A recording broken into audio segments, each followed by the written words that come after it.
दोस्तों नमस्कार, स्वागत है आपका हमारे YouTube चैनल पर। दोस्तों, इंडिया गठबंधन का गठन किस मकसद से किया गया? इस सवाल का सीधा साधा जवाब यही है कि इंडिया गठबंधन का मूल मकसद मौजूदा भारतीय जनता पार्टी को आगामी लोकसभा चुनाव में शिकस्त देना है। कोई दूसरा तीसरा लक्ष्य इस गठबंधन का नहीं है। लेकिन क्या इस बात की गारंटी इंडिया गठबंधन के नेता देने की स्थिति में है कि बिना दलित वोटों के नरेंद्र मोदी और भारतीय जनता पार्टी को चुनाव में शिकस्त दी जा सकती है?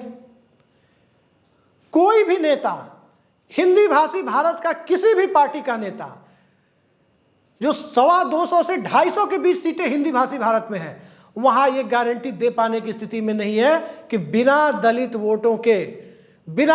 वोटों को चुनावी हिंदुत्व के दायरे से बाहर निकाले नरेंद्र मोदी को चुनाव में नहीं हराया जा सकता।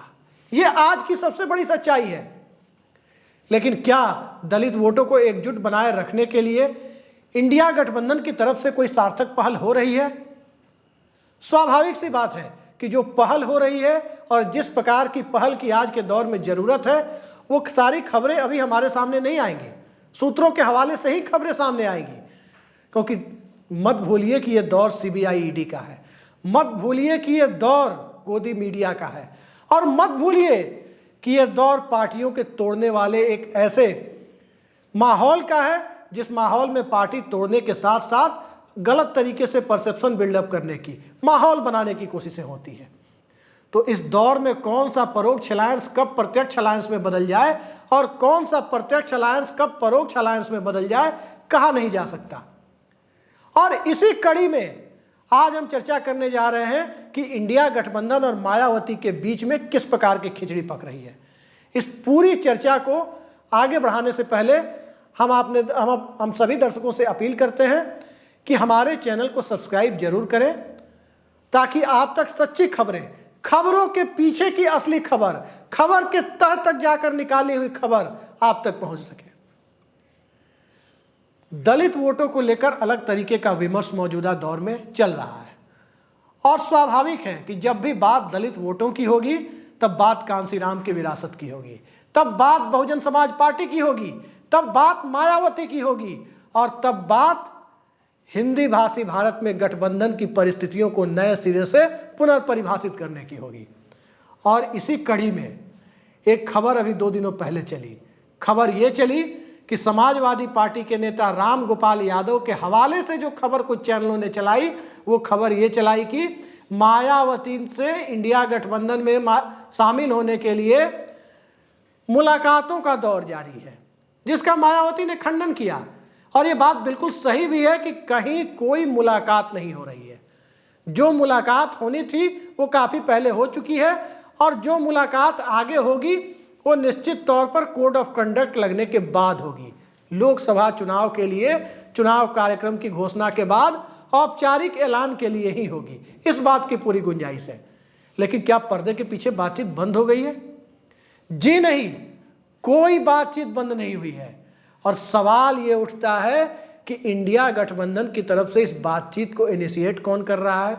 बहुजन समाज पार्टी से इस बातचीत को आगे बढ़ाने में रुचि कौन ले रहा है? यह महत्वपूर्ण सवाल है, और इसी के इर्द गिर्द ये सारी चीजें तय होनी है कि क्या वाकई इंडिया गठबंधन और मायावती के बीच कोई डील चल रही है या नहीं चल रही है। तो सबसे पहले मायावती और बहुजन समाज पार्टी के मिजाज को समझना होगा। मायावती उत्तर प्रदेश की 4 बार मुख्यमंत्री रह चुकी है, और उत्तर प्रदेश में आज जो भी राजनेता दिखाई दे रहे हैं किसी भी पार्टी के, चाहे वो योगी आदित्यनाथ हो, चाहे वो अखिलेश यादव हो, चाहे वो मायावती हो, किसी ने अपने दम पर बिना किसी बैकग्राउंड के अपनी सियासी जमीन अपने लिए तलाशी है तो वो मायावती ने तलाशी है। मायावती ने जो अपनी जमीन बनाई है और जिस संघर्ष के रास्ते से वो गुजरी है, उसकी कोई तुलना नहीं हो सकती। बात यदि अखिलेश यादव की करें तो साल 2000 में वो अपने पिता की खाली की हुई सीट से सांसद बने। बात योगी आदित्यनाथ की करें तो 1998 में गोरक्ष पीठ के पूर्व महंत अवैधनाथ जी के द्वारा खाली की हुई सीट से योगी आदित्यनाथ संसद पहुंचे। वहां भी एक विरासत उन्हें मिली, अखिलेश यादव को भी एक विरासत मिली। मायावती को ऐसी कोई विरासत नहीं मिली। और संघर्ष के बूते जो उन्होंने पहचान बनाई, उस संघर्ष की बुनियाद पर खड़ी हुई बहुजन समाज पार्टी, कांसीराम ने जिस प्रकार से अपने खून पसीने से समाज के सबसे दबे कुचले तबके को जागृत करने का काम किया और उस विरासत को मायावती ने आगे बढ़ाया, निश्चित तौर पर उस संघर्ष की कोई तुलना नहीं हो सकती। और उस संघर्ष के साथ जो समाज खड़ा है, उस समाज के वोटों को चुनावी हिंदुत्व के दायरे से बाहर निकाले बिना कुछ हो नहीं सकता। तो मायावती के मिजाज की जब हम चर्चा करते हैं तो सबसे पहले चर्चा इस बात की होगी कि मायावती किन नेताओं से बातचीत करना पसंद करती है। ये बात बिल्कुल सही है कि मायावती जब बात करेंगी तो किसी भी पार्टी के शीर्ष नेतृत्व से करेंगी, चाहे वो बात अखिलेश यादव से करनी हो, चाहे वो बात सोनिया गांधी से करनी हो, चाहे वो बात नीतीश कुमार से करनी हो, चाहे वो बात इंडिया गठबंधन के किसी अन्य नेता से करनी हो। अब मायावती रामगोपाल यादव से तो बात नहीं करेंगी, मायावती केसी वेणुगोपाल से तो बात नहीं करेंगी, मायावती कहीं ना कहीं बात करने के लिए अब किसी दूसरे सेकेंड लाइन लीडरशिप से तो बात नहीं करेंगी, ये बात स्पष्ट है। और इसी खबर का उन्होंने खंडन किया है कि ऐसी कोई मुलाकातें नहीं हुई है। और चूंकि रामगोपाल यादव के हवाले से खबर चलाई जा रही थी, जिसका उन्होंने खंडन किया है। अब रही बात कि मायावती को इंडिया गठबंधन में लाने का इनिशिएटिव कौन ले रहा है, कैसे लिया जा रहा है, तो दोस्तों मायावती को इंडिया गठबंधन में लाने के लिए जो सबसे मजबूत पहल बताई जा रही है, वो पहल बिहार के मुख्यमंत्री जनता दल यूनाइटेड के नेता नीतीश कुमार की तरफ से हुई है। नीतीश कुमार को मायावती की अहमियत का बखूबी पता है कि अगर मायावती इस गठबंधन के साथ इस वक्त खड़ी होती हैं, उस दौर में इंडिया गठबंधन की चुनावी संभावनाओं को पर लगने से, उसे मजबूती प्रदान करने से कोई रोक नहीं सकता। अखिलेश यादव, उन्हें भी पता है कि मायावती की चुनावी अहमियत क्या है। 5% वोटों के अंतर से वो उत्तर प्रदेश का विधानसभा चुनाव हारे और मायावती की पार्टी को 12.5% वोट उत्तर प्रदेश में मिले। उस दौर में मिले जब गोदी मीडिया का एक बड़ा सेक्शन मायावती के बारे में परसेप्शन फैला रहा था कि वो बीजेपी की बी टीम के तौर पर काम कर रही है। बावजूद इसके 12.5% वोट बहुजन समाज पार्टी को मिले। अब चूंकि सियासत हमेशा परसेप्शन के आधार पर होती है, कितना भी बड़ा वोट बैंक किसी के साथ खड़ा हो, यदि परसेप्शन उल्टा बन जाए तो पार्टी अकेले चुनाव में नहीं जा सकती। और अकेले चुनाव में जाएगी तो उसे वोट तो ठीक ठाक मिलेंगे, सीटों में कन्वर्जन नहीं होगा। आज की बहुजन समाज पार्टी की स्थिति वही है। आज की बहुजन समाज पार्टी के बारे में एक परसेप्शन बिल्डअप हुआ है कि ये पार्टी अकेले अभी चुनाव जीतने की स्थिति में नहीं है। लिहाजा इंडिया गठबंधन को भी मायावती की जरूरत है, मायावती को भी इंडिया गठबंधन की जरूरत है। और इन दोनों के बीच जब गठबंधन बनता है तब कई लोग ये सवाल उठा रहे हैं, कई लोगों के द्वारा ये सवाल खड़ा किया जा रहा है कि क्या अखिलेश यादव इस गठबंधन के साथ कंफर्टेबल होंगे। तो अखिलेश यादव यदि कंफर्टेबल नहीं होते तो उनकी पार्टी के महासचिव रामगोपाल यादव कब के हवाले से कभी ये खबर नहीं चलाई जाती कि मायावती से मुलाकातों का दौर जारी है। स्वाभाविक है, बुआ बबुआ के बीच चुनावी रिश्ता भले ही 2019 के बाद खत्म हो गया, व्यक्तिगत रिश्ता बना हुआ है और वो कभी भी राजनीतिक रिश्ते में तब्दील हो सकता है। और जहां तक समाजवादी पार्टी की बात है, समाजवादी पार्टी के बारे में अंदरूनी खबरें यही है कि समाजवादी पार्टी ने 30-35 सीटें अपने लिए फोकस करनी शुरू कर दी है, जहां उसे मजबूती से उत्तर प्रदेश में चुनाव लड़ना है। और बहुजन समाज पार्टी के बारे में जो खबरें आ रही है, जो सूत्रों के हवाले से खबरें आ रही है, उन खबरों पर यकीन करें तो बहुजन समाज पार्टी बस इतना ही चाहती है कि जितनी सीटें समाजवादी पार्टी लड़े उससे कम सीटों पर वो ना लड़े। अब समाजवादी पार्टी को भी दिख रहा है कि वो 70 सीटों पर चुनाव लड़े और जीत मिले 5 सीटों पर, उससे कहीं ज़्यादा बेहतर है कि चुनाव यदि वो 35 सीटों पर 32 सीटों पर लड़े और जीत उसे 18-20 सीटों पर मिले। ये हालात सपा के लिए ज़्यादा अनुकूल है। कमोबेश यही हालात बसपा के लिए भी हैं। 10 लोकसभा सीटें उनकी गठबंधन में साथ लड़ते हुए मिली है 2019 में, और अकेले लड़कर 2014 में उन्हें एक भी सीट नहीं मिली। तो मायावती को भी स्पष्ट लग रहा है कि इस गठबंधन में विन विन सिचुएशन है। विधानसभा चुनाव है नहीं जिसमें अखिलेश यादव को भी सत्ता चाहिए, मायावती को भी सत्ता चाहिए। ये लड़ाई दिल्ली की है। दिल्ली में सबको अपनी ताकत दिखानी है और ताकत का महत्व, दिल्ली में पहुंचने वाले सांसदों की संख्या का महत्व अखिलेश यादव से ज़्यादा मायावती के लिए इस मामले में भी है, क्योंकि मायावती की उम्र को यदि देखा जाए और एक सामान्य राजनीतिक सक्रियता के लिए जो एक सामान्य औसत उम्र जो किसी राजनेता की होती है, उन दोनों को यदि देखा जाए, स्वास्थ्य को यदि देखा जाए, तो ये कहा जा सकता है कि मायावती के लिए 2027 का उत्तर प्रदेश का विधानसभा चुनाव बतौर सक्रिय राजनेता, बतौर सक्रिय राजनेत्री वो अंतिम चुनाव साबित हो सकता है। तो 2027 में अपनी स्वीकार्यता, अपनी सक्रियता को पूरी ताकत के साथ अपने को उत्तर प्रदेश के वोटर के बीच में प्लेस करने के लिए 2024 में ठीक ठाक नंबर लेकर दिल्ली पहुंचना, अपनी ताकत का एहसास कराना, दिल्ली में अपनी सियासी धमक का एहसास कराना, ये मायावती के लिए जरूरी हो जाता है। और अपनी धमक का एहसास कराने के लिए मायावती को अखिलेश यादव की जरूरत है, अखिलेश यादव को भी मायावती की जरूरत है, कांग्रेस पार्टी को भी मायावती की जरूरत है, मायावती को नीतीश कुमार की भी जरूरत है, तो नीतीश कुमार को भी मायावती की जरूरत है। उत्तर प्रदेश में सभी ने देखा होगा 2009 का लोकसभा चुनाव, तब बेनी प्रसाद वर्मा एक सबसे ताकतवर कुर्मी नेता माने जाते थे। बेनी प्रसाद वर्मा समाजवादी पार्टी छोड़कर कांग्रेस पार्टी में गए। नतीजा ये हुआ कि समाजवादी पार्टी की सीटें कम हो गई, 40 के करीब सीटें थी उनकी, वो घटकर 22 पे आ गई। कांग्रेस पार्टी को भी 22 सीटें मिल गई। ठीक इसी तरह से आज के दौर में, चूंकि नीतीश कुमार की पहचान सिर्फ उनके कुर्मी समाज तक नहीं है, और बहुत साफ गोई से कहा जाए तो सामाजिक न्याय के मसीहा के तौर पर नीतीश कुमार ने मौजूदा दौर में, यूं कहें कि वीपी सिंह के बाद अगले सबसे बड़े नेता के तौर पर खुद को एस्टैब्लिश कर लिया है। जो उन्होंने जाति जनगणना का मुद्दा उठाया अपने राज्य में, जहां उनके पास क्षमता है, जहां उनके पास ताकत है, जहां उनके पास सत्ता है, वहां पर उन्होंने जाति जनगणना करवाकर पूरे देश के सामने जिस प्रकार से नजीर पेश की, नीतीश कुमार अब किसी जाति के नेता नहीं रह गए, नीतीश कुमार अब किसी मजहब के नेता नहीं रह गए, नीतीश कुमार उन सभी वंचित तबकों के नेता के तौर पर एस्टैब्लिश होते हुए दिख रहे हैं जो समाज में किसी भी तरह से पिछड़े हुए हैं। चाहे वो पिछड़ा वर्ग हो, चाहे वो अति पिछड़ा वर्ग हो, चाहे वो जनरल कैटेगरी के गरीब लोग हों, चाहे वो दलित वर्ग हो, चाहे वो महादलित वर्ग हो, चाहे वो अल्पसंख्यकों के बीच पसमानदा समाज हो, इन सब के बीच नीतीश कुमार की जो अहमियत है, उस अहमियत को सबसे ज्यादा कोई समझ रहा है तो मायावती समझ रही है। अब सवाल ये उठता है कि बातचीत किस स्तर पर चल रही है। तमाम अहमियत के बीच जो बातचीत चल रही है, जो जानकारी सूत्रों के हवाले से हम तक मिली है, जो जानकारी हम लोगों के पास छन कर पहुंच रही है, उस जानकारी के मुताबिक तकरीबन आधा दर्जन सीटें बहुजन समाज पार्टी को इंडिया गठबंधन से उत्तर प्रदेश के बाहर में दी जाएगी।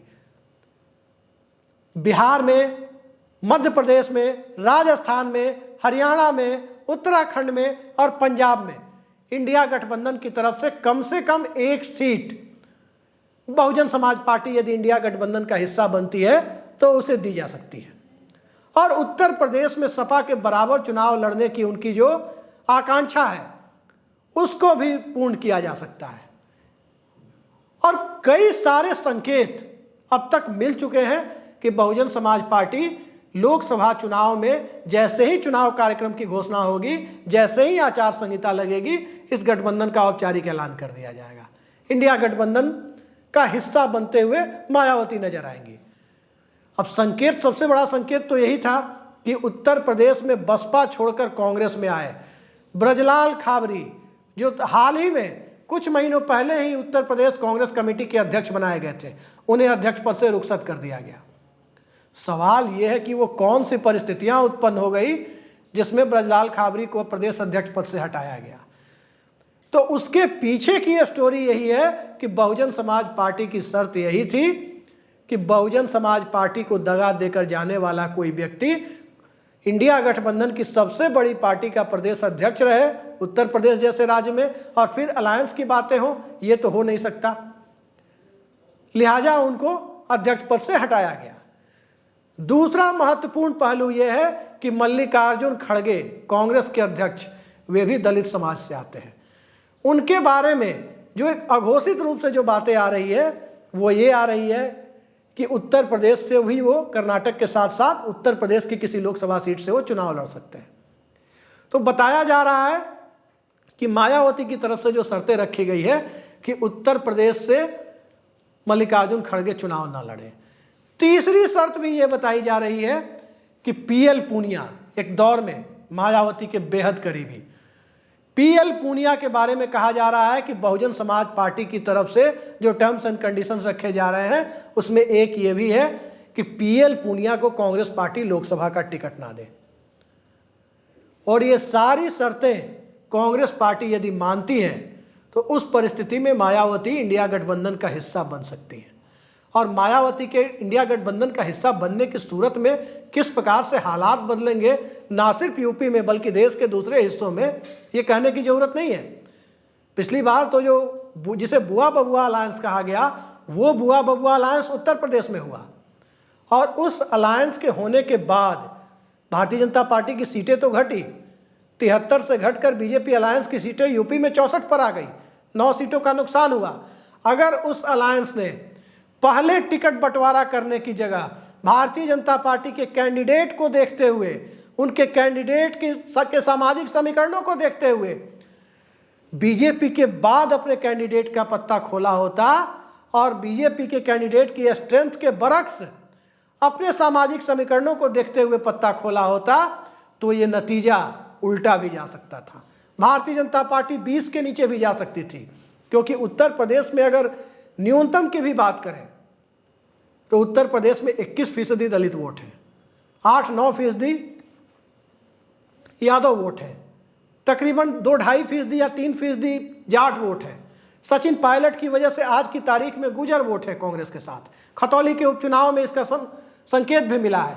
जाति जनगणना की वजह से ठीक ठाक एक पढ़ा लिखा तबका चुनावी हिंदुत्व के दायरे से बाहर निकलकर अपनी जातीय और सामुदायिक चेतना को सामने रखकर हिंदुत्व के फोल्ड से बाहर निकलकर वो भारतीय जनता पार्टी के विरोध में खड़ा होता हुआ दिख रहा है।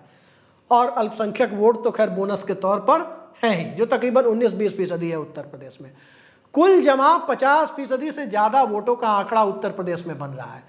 दूसरे राज्यों की बात करें, कहने की जरूरत नहीं है कि नीतीश कुमार ने जाति जनगणना कराई है तो बिहार में रविदास, यानी जिसे उत्तर प्रदेश में जाटो वोट कहते हैं, उसकी संख्या 5% से ऊपर आई है। वो वोट नीतीश कुमार से सहानुभूति रखने वाला वोट है, उनके महादलित समीकरण के दायरे में आता है।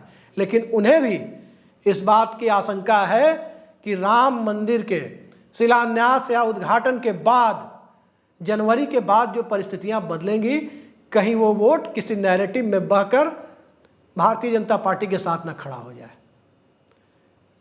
कमलनाथ को भी पता है कि पिछली बार वो मुख्यमंत्री थे, 29 में 28 सीटें उनके राज्य से भारतीय जनता पार्टी जीतकर चली गई।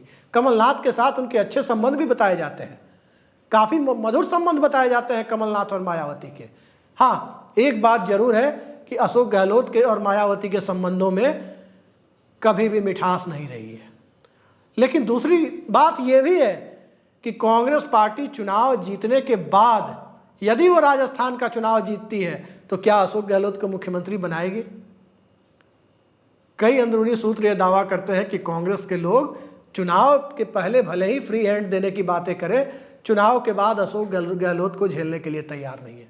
हो सकता है वो सचिन पायलट को ना बनाए, किसी तीसरे को ही बना दे, किसी जाट नेता को ही बना दे, किसी मीणा को ही बना दे, किसी दूसरे ओबीसी को ही बना दे, लेकिन अशोक गहलोत को मुख्यमंत्री बनाएंगे उसमें शक है।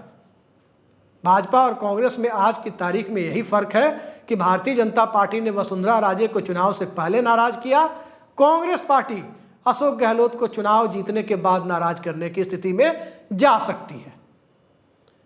हरियाणा में कोई मुद्दा नहीं है, एक जहां 10-0 भारतीय जनता पार्टी का स्ट्राइक रेट है, एक आध सीट बसपा को दे दी जाए तो कोई दिक्कत नहीं है। ठीक इसी तरह से पंजाब में भी वही स्थिति है कि आम आदमी पार्टी के इमरजेंस के बाद, चन्नी प्रयोग के विफल होने के बाद, कैप्टन अमरिंदर सिंह के पार्टी छोड़ने के बाद यदि एक सीट मायावती को दे दी जाए तो कोई दिक्कत नहीं है। तो कुल मिलाकर जो परिस्थितियां बन रही है, मायावती की अहमियत इंडिया गठबंधन के लिए काफ़ी ज़्यादा है और मायावती के लिए भी इंडिया गठबंधन की अहमियत काफ़ी ज़्यादा है। लेकिन मैं फिर इस बात को दोहरा रहा हूँ कि ये गठबंधन तो होगा, लेकिन ये गठबंधन जब तक लोकसभा चुनाव की आचार संहिता नहीं लगेगी तब तक ये कैपिटलाइज होकर सबके सामने नहीं आएगा। इसलिए भी नहीं आएगा क्योंकि दौर सीबीआई ईडी का है। हालांकि बहुजन समाज पार्टी के लोगों की सोच बेबुनियाद है। बेबुनियाद इस मामले में है क्योंकि इस देश के अंदर किसी भी पॉलिटिकल सेटअप की, किसी भी राजनीतिक दल की वो रिस्क लेने की स्थिति में नहीं आ सकता। कोई भी राजनीतिक दल जो सत्ता में हो वो कभी ये रिस्क नहीं ले सकता कि मायावती जैसी इस देश की सबसे बड़ी दलित नेता को किसी भी मामले में मनीष सिसोदिया और संजय सिंह की तरह जेल भेजने का काम करे, क्योंकि उसे जेल भेजने के बाद मायावती जैसी टावरिंग फिगर, सबसे बड़ी दलित नेता मानी जाने वाली मायावती को यदि जेल भेजा जाता है, उसके बाद भारतीय जनता पार्टी को वो राजनीतिक नुकसान हो सकता है जिसकी उसे कल्पना नहीं की होगी। बिना किसी नेता को देखे भाजपा हराओ अभियान में इस देश का दलित वोटर लग सकता है। मायावती भी संभवतः अपनी इस ताकत को जानती है, लेकिन कई बार सियासत में रणनीति का महत्व बहुत ज़्यादा होता है और इसी रणनीति के तहत चुनाव आचार संहिता का इंतजार कीजिए। मार्च के महीने में लोकसभा चुनाव की आचार संहिता लग जाएगी। कांग्रेस पार्टी कितने पानी में है वो भी लोगों को पता चल जाएगा, क्योंकि 5 राज्यों के विधानसभा चुनाव में 4 राज्यों में तो सीधे सीधे कांग्रेस पार्टी का स्टेक है, खासकर 3 राज्यों में, तेलंगाना में भी काफ़ी बड़ा स्टेक है। तो वहाँ तो पता चल ही जाएगा कि कांग्रेस पार्टी किस हैसियत में आ रही है। और चुनाव में यदि कांग्रेस पार्टी की जीत होती है तो सबसे बड़ी चीज़ ये होगी कि 3 राज्यों छत्तीसगढ़, राजस्थान और मध्य प्रदेश में यदि कांग्रेस पार्टी जीतती है तो चुनाव जीतने के बाद कांग्रेस पार्टी अपने सहयोगी दलों के साथ उस तरह का बराबरी का व्यवहार करती हुई नजर आती है या नहीं आती है। आज तो सीधा सीधा मामला है इंडिया गठबंधन में कि जिन दलों को कांग्रेस पार्टी से परहेज है, कांग्रेस के साथ वो कंफर्टेबल फील नहीं करते, वो आज इंडिया गठबंधन में हो या भविष्य में हिस्सा बन सकते हो, उनके लिए एक नीतीश कुमार का विंडो खुला हुआ है। वो उस चेहरे पर एतबार करते हुए दिख रहे हैं।